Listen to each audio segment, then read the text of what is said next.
paglalakbay ng inyong diwa.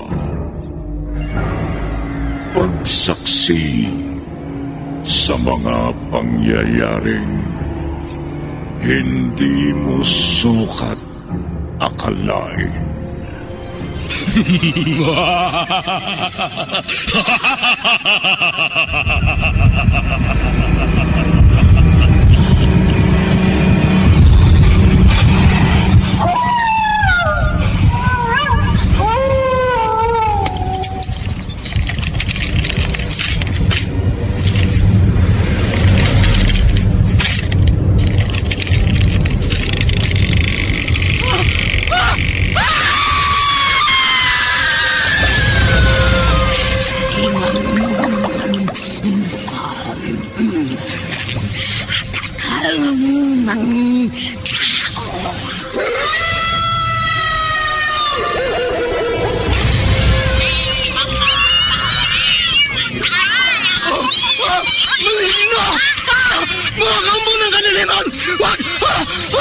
Huwag kayong lalapit sa akin!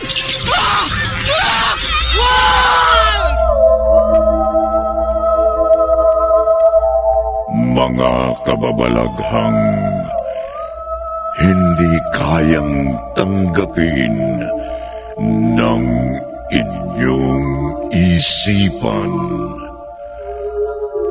nagaganap tuwing sasapit ang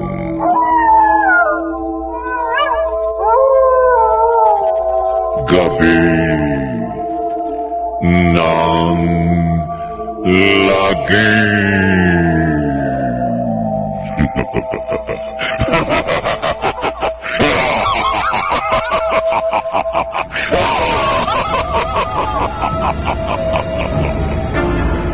Pinagsamang produksyon ng DZRH at Star City.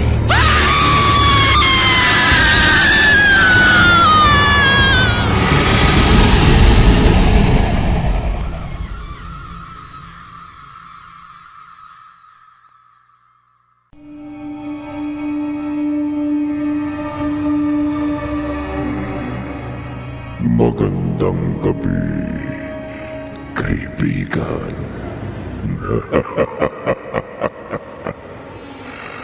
May mga taong sobrang talino. Hindi sila makontento sa kaalamang taglay na nila. Gusto nilang saliksikin pati ang mga bagay na hindi na nila dapat pakialaman. Isa dyan si Relly. Gusto niyang malaman ang dako paroon na pinupuntahan ng mga kaluluwa matapos na ang katawang lupa ay mawalan na ng hininga.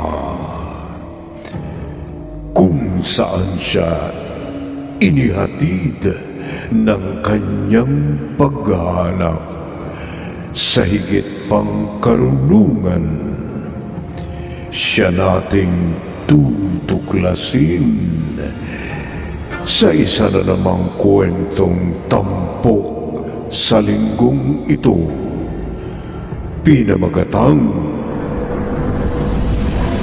Manikang Buhay.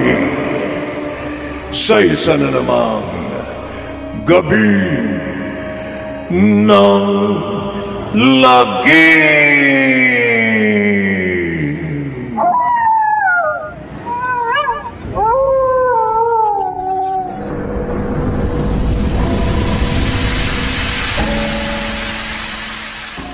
Hanggang kailan mo ako ibibilanggo? Bilanggo ba ang tingin mo sa iyong sarili? Hindi ka ba natutuwa na sa kabila ng dumaan ng maraming taon, nananatili kang bata at buhay na buhay? Buhay nga ako, dakilang Eli. Pero nakabilanggo ako sa katawan ng isang manika. Hugo. Isa ka ngang manika. Pero sikat na manika. Ano pang inaayaw mo sa kasikatang ibinigay ko sa'yo? Ikaw ang sikat. Ginagamit mo lang ako, Ellie. Huwag ka nang magreklamo. Buhay na walang hanggan ang taglay mo ngayon, Hugo. At kung hindi sa kapangyarihan ko, matagal ka ng patay at nakapaon sa lupa.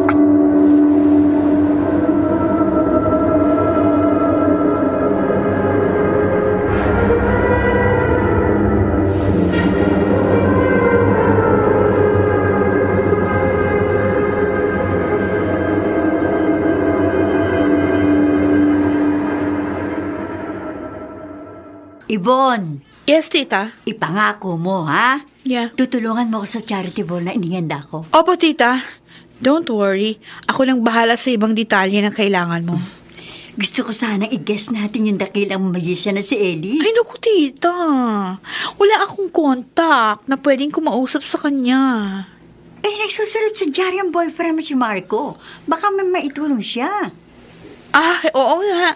Tamang-tama. Lalabas kami ngayon. Babanggitin ko yan sa kanya. Sige.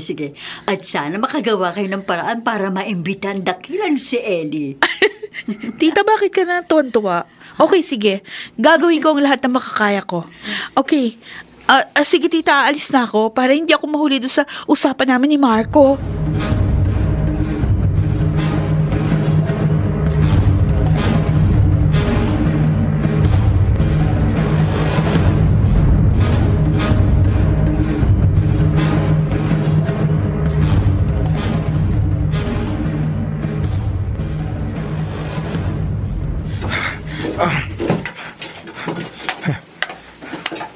Hugo, anong ginagawa mo? Papatayin ko ang sarili ko. Tatapusin ko ang buhay na ibinigay mo. Hindi mo pwedeng patayin ang sarili mo, Hugo. Pag tinara ko ang patalim nito sa puso ko, wala ka nang magagawa. Isa kang manika. Ang katawang yan ay walang buhay. Ilang beses mo mang saksakin ang katawang yan, hindi ka mamamatay. Kung ayaw mong maniwala, sige. Bakit hindi mo subukan? Talagang gagawin ko. Ako na mismo ang tatapos sa impyernong pinagkulungan mo sa akin!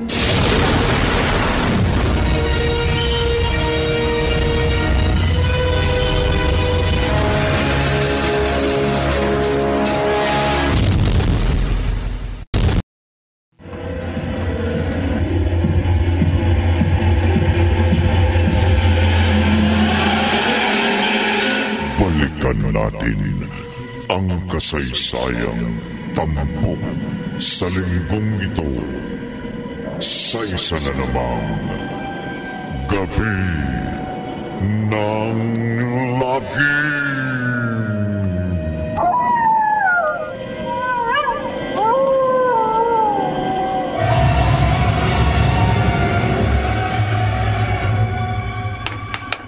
Marco, pwede bang ikaw ang pumunta sa show na ito?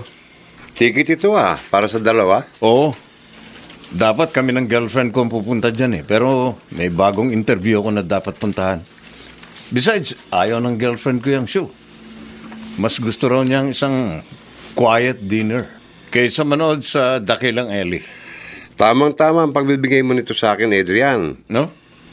Matagal ko nang gusto makapanood ng show ni Ellie. At gusto ko rin siyang ma-interview. Hanggang ngayon talaga, manghang-mangha ka pa rin sa estilo niya. Sino naman ang hindi ahanga sa kanya, Adrian? Isa siyang ventriloquist. Pero isipin mo, paano niya nagagawang pagalawin ng kanyang manika nang nakahiwala ito sa kanya? Technology, Marco. Lahat naman sa panahong ito, nagagawa na ng paraan. Duda akong technology lang ang susi. Hindi lang ito magic. Ang kutob ko, talagang may kapangyarihan si Ellie. Isang kapangyarihang tulad sa black magic.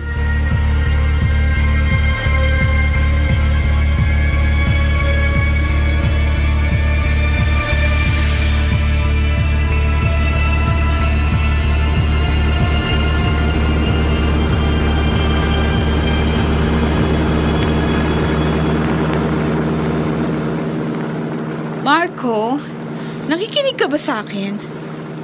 Nag-promise ako kay Tita Nora. Gagawin natin ang lahat para maimbita sa charity ball yung dakilang magician na si Ellie. Nakikinig ako, Yvonne. At kaya ako tahimik. Gusto ko lang kasing matapos ang paliwanag mo. Nakangiti ka. Anong ibig sabihin yan?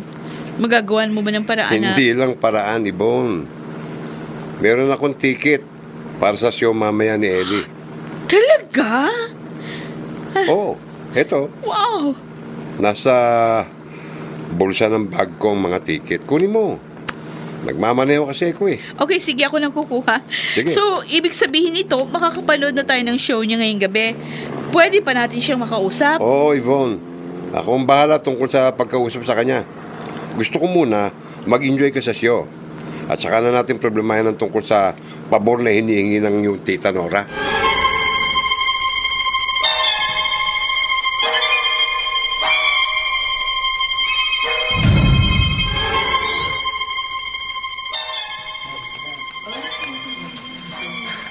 Totoo nga ang sinabi mo. Kahit ilang beses kung saksakin ang katawan ng manikang ito, hindi ito mamamatay. Talagang hindi, Hugo.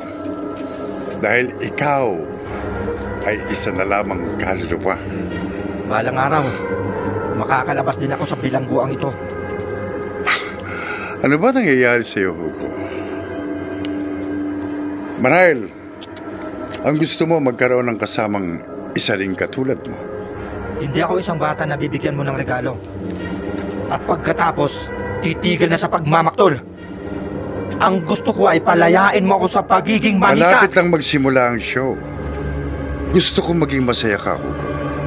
Dahil sa gabi ito, isang babae ang nakatakda kong kunin para sa kasiyahan mo.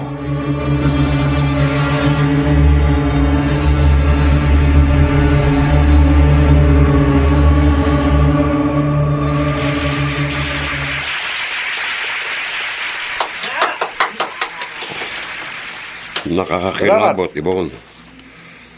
Talagang parang may sariling buhay ang manikang si Hugo. Oo nga. Talagang mahusay si Ellie bilang magician. Biruin mo, nakakapagpalit siya ng boses para gamitin boses ng manika niyang si Hugo. At nakakapaglakad pa siya sa stage na magkahiwalay sila ng kanyang manika. Paano niya yung ginagawa? At ngayon, mga kaibigan, ang pinakaabangan ninyong bahagi ng aming show. Huwag mong sabihin, mambababae ka na naman. Hugo, huwag mo naman akong siraan sa ating mga tagapanood. Kaya ka iniwan ng asawa mo, babaero ka. Hindi naman. Ano bang magagawa ko tungkol doon? Ang mga babae talagang nahuhumaling sa akin. Oo, sige nga. Patunayan mo sa akin. Ano naman ang gagawin mo sa mga oras na to? Isang babae ang palulutangin ko habang natutulog. Ngayon, kailangan ko ng isang volunteer mula sa audience. Sino ang pwede sa inyo? Sige na, taas ang kamay. Sino ang mga sa kababaihan na audience ang payag na maging bahagi ng aming show? Anong malay ninyo? Palagi ko na kayong isasama sa show namin ni Hugo. Lalo na kung mapapalutang kita ngayong gabi. Ikaw na, Yvonne. Sige na. Sino sa inyo? Itaas mo ang kamay mo. Ay, Ikaw na para makumbinsin natin si Ellie na mag-show sa charity ball ng yung Tita Nora.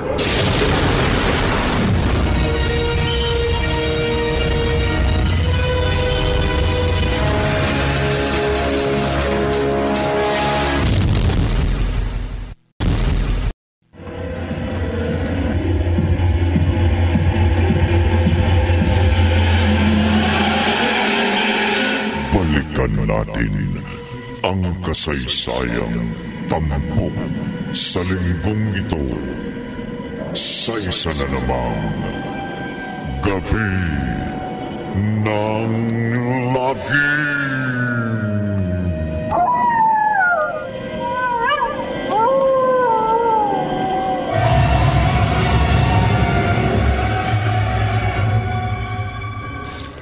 Iya, halika. Gusto kita. Mukha kang matapang. Marco, sigurado ka dito? Oo. Sige na. Papilan mo na yan para makakuha ko ng interview kay Ellie. Miss, sige na! Para makita ng mga tao kung paano papalpak si Great Ellie. Hindi ako papalpak. Yan ang gustong-gusto ni Hugo. Ang aking manika. Ang ako ay pumalpak. Pero huwag kayong maniwala sa kanya. Ang manika kong yan ay talagang laging nakakontra sa akin. Hindi ba, Hugo? Darating ang araw, magkakapalit din tayo, Great Ellie. Isang araw, ikaw ay magiging ako.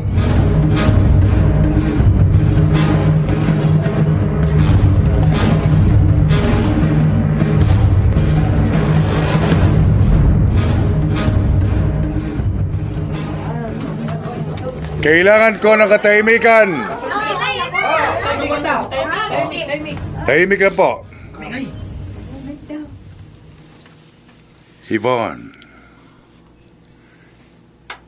Yvonne, ang pangalan mo, hindi ba? Ha? Paano mo nalaman? Alam ko ang lahat ng bagay. Tumingin ka lang sa aking mga mata. Oo. Aantukin ka. Panghihina. Pagkatapos, ipaubaya mo na sa akin ang lahat. Inaantok ako. Paano nangyari yun? Lumutang ang babae. Walang mesa sa ilalim. Walang taling sumusuporta. Si Yvonne ay nakadutang na. Paano niya yung ginawa? Sa harap ko mismo. Kitang-kita ko. Ni hindi niya hinawakan si Yvonne. Anong kababalag ka nito?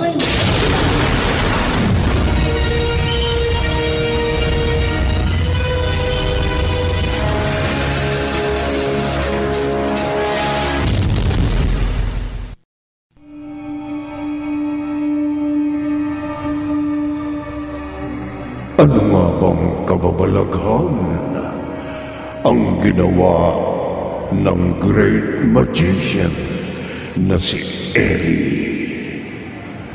Bakit nag-uusap sila ng manikang si Hugo? Pilit na nanunumbat ang manika sa ginawa sa kanya ng kanyang amo. Sino nga kayang talaga si Hugo? Pakinggan bukas ang ikalawang bahagi ng ating tampok na kwento sa linggong ito bilang magatang Manikang Buhay. Sa isa na namang Gabi ng Lagi.